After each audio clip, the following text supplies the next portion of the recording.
ఈరోజు దేవనగర్ గ్రామంలో స్వచ్ఛందంగా స్వచ్ఛత వైపు ఒక అడుగు అనే నిదానంతో గ్రామ ప్రజలందరూ ముందుకు రావడం జరిగింది.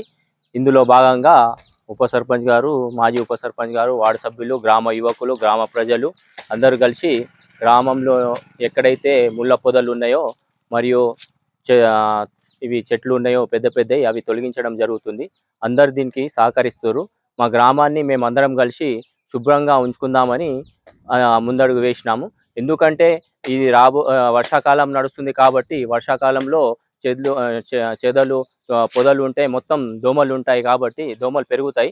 దోమల వల్ల అనేక రోగాలు, మలేరియా కానివ్వండి, డెంగ్యూ కానివ్వండి అలాంటివి వస్తాయి. కాబట్టి మన గ్రామాన్ని మనం అందరం కలిసి శుభ్రపరచుకుంటే మళ్ళీ చుట్టుపక్కల మన ఇంట్లో చుట్టుపక్కల యొక్క పరిసరాలు కూడా శుభ్రంగా ఉంటే ఎలాంటి వ్యాధులు రాకుండా గ్రామ ప్రజలు ఆరోగ్యంగా ఉంటారు. కాబట్టి దీనికి అందరూ సహకరిస్తారు.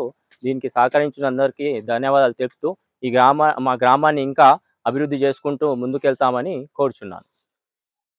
దేవనగర్ ఆయన విలేజ్ నేమ్. గ్రామంలో ముఖ్యంగా గ్రామ ప్రజలు మరియు యువకుల సహకారంతో ఈ యొక్క ప్రోగ్రాంని మంచిగా చేసుకుంటున్నాం.